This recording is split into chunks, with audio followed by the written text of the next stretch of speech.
ಸಾಲು ಮರದ ತಿಮ್ಮಕ್ಕ ಹಸಿರಿಗೆ ಪ್ರಾಣ ತುಂಬಿದ ತಾಯಿ.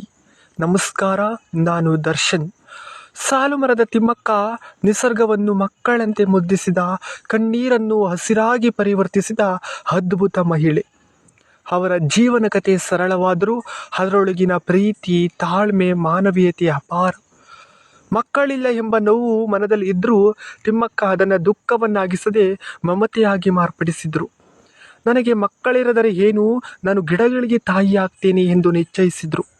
ಪ್ರತಿದಿನ ಬೆಳಗಿನ ಬಿಸಿಲಲ್ಲೂ ಗಾಳಿಯಲ್ಲೂ ತಮ್ಮ ಪತಿಯ ಜೊತೆ ದೂರ ನಡೆದು ಬಂಜರು ನೆಲದಲ್ಲಿ ಒಂದೊಂದು ಗಿಡವನ್ನು ನೆಟ್ಟು ಮಳೆ ಬಾರದ ದಿನಗಳಲ್ಲಿ ದೂರದಿಂದ ನೀರು ಹೊತ್ತು ಅವಳಿಗೆ ಜೀವ ತುಂಬಿದರು. ಗಿಡ ಒಣಗಿದರೆ ತಾಯಿಯಂತೆ ತಲ್ಲಣ, ಬೆಳೆದರೆ ಮಕ್ಕಳಂತೆ ಹೆಮ್ಮೆ. ವರ್ಷಗಳ ಪರಿಶ್ರಮದಿಂದ ಬೆಳೆದ ಗಿಡಗಳು ಇಂದು ದೊಡ್ಡ ಸಾಲು ಮರಗಳಾಗಿ ಅರಣ್ಯವನ್ನೇ ನಿರ್ಮಿಸಿವೆ. ನನ್ನ ಮಕ್ಕಳು ಇಲ್ಲ, ಆದರೆ